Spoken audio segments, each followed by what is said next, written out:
నమస్తే. ఇప్పుడు మీరు చూడబోతున్న వీడియో ఖచ్చితంగా మీకు ఉపయోగపడుతుంది, నచ్చుతుంది కూడా. మరి మీకు నచ్చిన విషయం నాకు తెలియాలి అంటే ఈ వీడియోని మీరు లైక్ చేయాలి, షేర్ చేయాలి, అలాగే మన ఛానల్‌ని సబ్స్క్రైబ్ చేయాలి. మీ సపోర్ట్‌ని నాకు అందిస్తారు కదూ! ఓకే. ఇప్పుడు వీడియోని స్టార్ట్ చేద్దాం. నేను మీ జయశంకర్ సిస్ట్లా. మన పిల్లలకి పుట్టిన తేదీని అనుసరించి బలమైన సంఖ్యాబలంలో పేరు పెడదాం. సమాజానికి దేశానికి బలమైన పౌరులనిద్దాం. ఏ ఇంట్లో కూడా అర్ధాయుష్ మరణాలు లేకుండా చేద్దాం. నమస్తే, వెల్కమ్ టు అవర్ ఛానల్. నేను పద్మిని. ప్రస్తుతంతో పాటు ప్రముఖ ఆధ్యాత్మికవేత్త, ఆస్ట్రోన్యూమరాలజిస్ట్, వేదిక్ వాస్తు స్పెషలిస్ట్, శ్రీ విద్య మరియు హనుమత్ ఉపాసకులు బ్రహ్మశ్రీ డాక్టర్ శివయోగి సిస్లా జయశంకర్ గారు మనతో పాటు ఉన్నారు. మాట్లాడదాం. నమస్కారం అండి. సరే, ఏకాదశికి కూడా ఆ ఏకాదశి విశిష్టతని చెప్పటం, మర్చిపోకుండా ఏకాదశిని పాటించటం అని చెప్పటం అనేది నిజంగా నాకైతే చాలా చాలా సంతోషాన్ని ఇస్తోంది.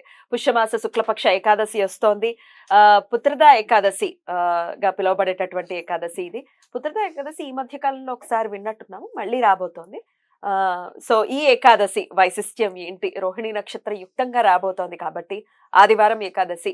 సో చెప్పండి సార్, ఎలా వినియోగించుకోవచ్చు ఈ రోజు?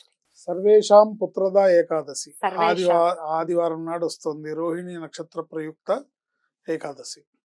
సో ఆ రోజు మామూలుగా సాధారణంగా చాలా మందికి ఈ మధ్య ఏకాదశి రోజు ఉపవాసం ఉండటం అలవాటైంది. ఈ మధ్య మార్పు చాలా వచ్చింది ప్రజల్లో. కానీ ఎవరికైతే సంతానంలో ప్రాబ్లమ్స్ ఉన్నాయో, సంతానం కలగడంలో జాప్యం జరుగుతుందో, లేదా గర్భం దాల్చి గర్భం విచ్ఛిన్నమవుతుందో, దానివల్ల ఇబ్బంది పడుతున్నారు, ప్లస్ పిల్లలు పుట్టి ఆ పిల్లలు ఆరోగ్యవంతులుగా లేకుండా ఉన్న వాళ్ళు ఎవరన్నా ఉంటే వాళ్ళు గనక ఆ రోజు తప్పనిసరిగా ఉపవాసం ఉండి దశమి రాత్రి నుంచే వాళ్ళు సాయంత్రం పూట అల్పాహారం తీసుకొని, శనివారం రాత్రి నుంచే అల్పాహారం తీసుకొని ఆదివారం నాడు ఏకాదశి రోజు పూర్తిగా ఉపవాసం ఉండి, అసలు ఇంకేమీ తినకూడదండి రాత్రి కూడా? ఏమండి, రాత్రి కూడా ఇంకేం తినకూడదు? అసలు ఏకాదశి ఉపవాసం ఎలా చేస్తారు? ఏకాదశి ఉపవాసం అనేది ఏదైనా పండ్లు పాలు వరకు ఓకే, అంటే నియమనిష్టలతో చేయాలంటే అంతే. బట్ అమెండ్మెంట్స్ అనే, ఇప్పుడు ఉదాహరణ చెప్పాలంటే నేనే ఉండలేను, నా వరకు నేను ఉండలేను. అలాని నేను శాస్త్రం ఏది చెప్పిందో అది చెప్పాలి. కరెక్ట్. అలాని కంపల్సరీ మీరు చేయాల్సిందే అని కూడా అందరినీ భయపెట్టాల్సిన అవసరం లేదు. శరీర ధర్మం దాన్ని బట్టి వెళ్ళాలి. అందుకని ఎవరైతే పిల్లలు సంతాన సమస్యతో కానీ, గర్భ విచ్ఛేదనం జరుగుతూ తరచుగా జరిగి ఇబ్బంది పడుతున్న వాళ్ళు కానీ, లేదా పిల్లలు పుట్టి అనారోగ్యవంతులుగా ఆ పిల్లల కోసం హాస్పిటల్స్ చుట్టూ తిరుగుతూ వాళ్ళ బాధలు, ఈ పిల్లాడిని ఎలా భరించాలా అనుకొని, అలాంటి అంటే రకరకాల సమస్యలు పిల్లల్లో సంబంధించి ఏ సమస్య ఉన్నా సరే ఈ ఏకాదశి నాడు విశేషంగా ఉపవాసం ఉండి చేయాల్సిన ప్రక్రియ ఒకటి చెప్తాను. దాంతో వాళ్ళకి పిల్లలు, సంతానం లేని వారికి సంతానం కలుగుతారు. గర్భం నిలబడట్లేదన్న వాళ్ళకి గర్భం నిలుస్తుంది చక్కగా. అది శనివారం నాడు రాత్రి నుంచే వీళ్ళు ఉపవాసంతో అల్పాహారం తీసుకోవచ్చు, టిఫిన్. ఇది పిల్లలకి సంబంధించి అంటున్నారు కాబట్టి భార్యాభర్తలు ఇరువురు చేయాల్సినటువంటి, ఇద్దరు చేయాలి. భార్యాభర్తలు ఇద్దరు చేయాలి. ఇందులో ఏ ఒక్కళ్ళు అని కాదు, ఇరువురు చేయాలి. ఇరువురు నిర్ణయించుకొని ఒక నిర్ణయం మీదకి వచ్చినప్పుడే మీకు ఆ సంతానం అనేది నిలబడడం జరుగుతుంది. అందుకని ఇద్దరు ఒక మాట మీద ఉండాలి. ఎందుకంటే కష్టం, పిల్లలు లేకపోయినా ఇద్దరికీ కష్టమే, పిల్లలు గర్భం నిలబడకపోయినా ఇద్దరికీ అది బాధే, అండ్ పుట్టిన పిల్లలు ఆరోగ్యంగా లేకపోయినా కూడా ఇద్దరికీ బాధే. అందుకని ఇద్దరు ఈ ఏకాదశి వ్రతాన్ని చేయాలి. ఆ రోజు ఆదివారం నాడు పొద్దున్నే లేచినప్పటి నుంచి తలస్నానం చేసి ఉపవాసం ఉండి, పాలు పళ్ళు ఉండలేనప్పుడు, బాగా ఆకలేసినప్పుడు మీరు తీసుకోవచ్చు. కానీ కేవలం జలంతో, అంటే ఉపవాసం ఉండి తులసి దళాలు వేసిన నీళ్లను మాత్రమే తాగుతూ మీకు చేతనైన సార్లు 11 సార్లకు తగ్గకుండా విష్ణు సహస్రనామం పారాయణ చేయాలి. చదవడం ఒకవేళ రాకపోతే వాళ్ళ పరిస్థితి ఏంటి?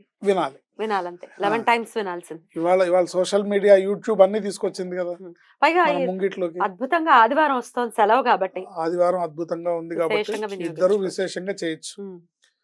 11 సార్లు పారాయణ చేస్తే మంచిది. 21 ఇంకా విశేషం. లేదు మీకు చదవటం కష్టం, ఇబ్బందిగా ఉంది, మీరు చదవగలిగిన చదివి, ఎన్నిసార్లు చదవగలుగుతారో అన్నిసార్లు చదివి, మిగతా టైంలో కంటిన్యూగా ఆ రోజు మీరు వినటం అని మీరు ఆ పనిగా పెట్టుకొని దాన్ని పారాయణ చేస్తున్నట్టుగా దాంతో పాటు మీరు చదువుతూ ఇతరత్ర ఉపవాసం అంటే అర్థం ఏంటి? ఉప అంటే దగ్గరగా, వాసం అంటే ఉండుట. ఉపవాసం అంటే భగవంతుడికి దగ్గరగా ఉండటం అనేది ఉపవాసం. రైట్. ఈ విష్ణు సహస్రనామం చదివే విషయంలోనండి పూర్వపీఠిక, ఉత్తరపీఠిక 2 ఉంటాయి కాబట్టి ఇట్లా పారాయణగా పెట్టుకున్నప్పుడు విశ్వం విష్ణురు షట్కారు అక్కడి నుంచి మొదలు పెట్టుకుని వనమాలి గదీశాంగి అక్కడి వరకు చదువుకోవచ్చండి? చదువుకోవచ్చు. ఓకే. అది 11 సార్లు చేయడం పెద్ద విశేషం అవ్వదు. అవ్వదు. వచ్చిన వాళ్ళకైతే 15 నిమిషాల్లో ఒకసారికి అయిపోతుంది. అంటే బాగా అలవాటు ఉండి పూర్వపీఠిక, ఉత్తరపీఠికతో సహా చదివే వాళ్ళు ఉంటే అది శ్రేయస్సు, ఉత్తమం. అది Right. ఇది మధ్య మార్గం. Right. అసలు ఏమి చేయకపోవడం అధమం. కరెక్ట్. ఏంటి? Right. సో ఉపవాసం ఉండి మీరు కంటిన్యూగా ఎన్నిసార్లు పారాయణ చేయగలుగుతారో చేసి, తర్వాత మీ ఇంట్లో యూట్యూబ్లో పెడితే వస్తుంది. వాళ్ళందరికీ ఓటీటీ ప్లాట్ఫామ్స్ ఉన్నాయి, నెట్ కనెక్షన్ ఉంది కాబట్టి, డేటా ఉంది కాబట్టి కంటిన్యూగా విష్ణు సహస్రనామం పారాయణ చేసి ఏంటి తులసి తీర్థాన్నే తాగితే ఏమవుతుందంటే విష్ణు సహస్రనామం పారాయణ, తులసి తీర్థము, ఆ రోజు ఆదివారము, రోహిణి నక్షత్రము. ఏంటి దీనివల్ల ఏం జరుగుతుందంటే మీ శరీరంలో ఏ లోపాలు ఉన్నా, ఏదో ఒక లోపం ఉంటేనేగా గర్భం రావట్లేదనో లేకపోతే పిల్లలు అసలు వచ్చిన గర్భం నిలబడట్లేదు అనేది జాతకరీత్యా ఉండేది other side of the coin.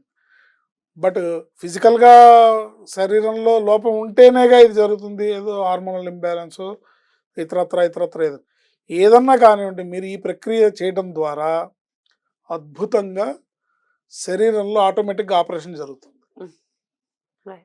ఉన్న ఏదైతే ఆ అవలక్షణాలు అంటే ఏదైతే ప్రాబ్లమాటిక్ థింగ్స్ ఉన్నాయో అవన్నీ రిపేర్ చేయబడతాయి. విష్ణు సహస్రనామం పారాయణ చేసి తులసి తీర్థాన్ని తీర్థంగా తీసుకుంటూ మరుసటి రోజు ద్వాదశి పారాయణ, ద్వాదశి ఆ రోజు 9 వరకే ఉంది. అయితే కుదిరితే కనుక కుదిరిన వాళ్ళు, అవకాశం ఉండి శ్రద్ధాభక్తులు ఉన్నవాళ్ళు నెక్స్ట్ డే సత్యనారాయణ స్వామి వ్రతం చేసుకోవడం అద్భుతం. ఇలా ఉపవాసం ఉండి ఈ దీక్షను పూర్తి చేసి ద్వాదశి రోజు సత్యనారాయణ స్వామి వ్రతం చేసుకొని అప్పుడు భోజనం చేయడం ఉత్తమం. పారణ సమయం ఎప్పటి వరకు? పారణ సమయం 9-9:30 వరకు ఉన్నా కూడా వ్రతంలో ఉంటాం కాబట్టి తప్పులేదు. ఏదన్నా మీరు పళ్ళు పాలు తీసుకోవచ్చు, లేదా దేవుడికి దండం పెట్టుకొని కాస్త ఏదన్నా గోధుమ రవ్వ ఉప్మా లాంటివి చేసుకొని తినేసి వ్రతం చేసుకున్నా కూడా చేసుకొని ఉత్తమంగా ఉత్తమమైన ఫలితాలను ఇస్తుంది.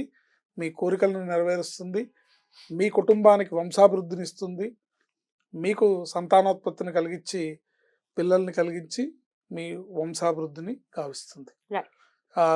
సత్యనారాయణ స్వామి వ్రతం చేసుకోవడం అనేది విశేషమైన ఫలితాలను ఇస్తుంది. తప్పకుండానండి. అయితే ఈ సూర్యచంద్రుల ఆధారంగానే తిథులు ఏదైనా కూడా వాళ్ళిద్దరి వాళ్ళు నడిచేటటువంటి ఆ గమనం రీత్యానే జరుగుతూ ఉంటాయి. అయితే ఏకాదశికి పర్టికులర్ గా ఇంకా యాక్సెసెస్ కూడా చూస్తూ ఉంటారు సూర్యచంద్రుల మధ్య. అయితే చంద్రుడికి అత్యంత ప్రియమైన నక్షత్రం రోహిణి అనేది వింటూ ఉంటాం కాబట్టి, సో రోహిణి రావటం ఏకాదశి నాడిని ఎలా చూస్తారండి? చాలా మంచి ఫలితాలను ఇస్తుంది. అందుకనే మీ కోరికలన్నీ నెరవేరుతాయని చెప్తున్నాను. విష్ణు సహస్రనామం పారాయణ చేయడంలో కూడా అంతర్భాగం అర్థం అదే. కృష్ణుడి నక్షత్రము రోహిణి ఏంటి విష్ణు సహస్రనామం పారాయణ ఒకవేళ మీరు పూర్తిగా మీరు చేయలేక మీరు ఒక 5 సార్లు 10 సార్లు చేసి మిగతాది సీడీలో వింటూ ఓం నమో భగవతే వాసుదేవాయ అనే మంత్రాన్ని మీరు కనుక జపిస్తూ ఉంటే ఆ ఫలితం దొరుకుతుంది. ఓం నమో భగవతే వాసుదేవాయ, ఓం నమో భగవతే వాసుదేవాయ, ఓం నమో భగవతే వాసుదేవాయ. అద్భుతమైన మంత్రం, ఈ ద్వాదశాక్షరి మంత్రం. ఈ మంత్రం జపం చేస్తూ ఈ విష్ణు సహస్రనామం పారాయణ చేస్తూ మరుసటి రోజు సత్యనారాయణ స్వామి వ్రతం చేసుకోవడం. ఒక 11 మంది పిల్లలకి ఏమైనా స్వీట్లు కానీ, ఐస్ క్రీములు కానీ, చాక్లెట్స్ కానీ ఇవి కూడా పంచి పెడితే విశేషమైన ఫలితం ఉంటుంది. ఎందుకంటే ఆ పిల్లలు తిరిగి తిని అబ్బా అంకుల్ ఎంత బాగుందో, ఎంత హాయిగా ఉంది అంటే వాళ్ళు చిన్నపిల్లల మనసులు నిష్కల్మషమైనవి కాబట్టి వాళ్ళు అద్భుతంగా సర్ప్రైజ్ అయ్యి వావ్ అనే రీతిలో మీరు స్వీట్స్ కానీ చాక్లెట్స్ కానీ ఐస్ క్రీమ్స్ కానీ, ఐస్ క్రీమ్స్ అంటే చలికాలం జలుబు చేస్తుంది చూసుకొని Right. వాళ్ళ ఆరోగ్యానికి భంగం చేయకుండా. కలగకుండా వాళ్ళు సంతోషపడే విధంగా ఇలా మీరు లేకపోతే బిస్కెట్ ప్యాకెట్స్ ఏమిస్తే హ్యాపీ ఫీల్ అవుతారో చూసి అవి పంచిపెట్టడం కూడా మీకు సంతానోత్పత్తిని ఏంటి గర్భాన్ని తీసుకురావడం, సంతానోత్పత్తి కలగడం, వంశాభివృద్ధి జరగటం అనేది జరుగుతుంది. Right. తప్పకుండా ఇది పాటించి మీ కోరికల్ని తీర్చుకోవాలని మనవి. అద్భుతం అండి, చాలా బ్యూటిఫుల్ గా ఎక్స్ప్లెయిన్ చేశారు. థ్యాంక్ యూ సో మచ్ అండి, నమస్తే. ఆయుష్మతి భవ.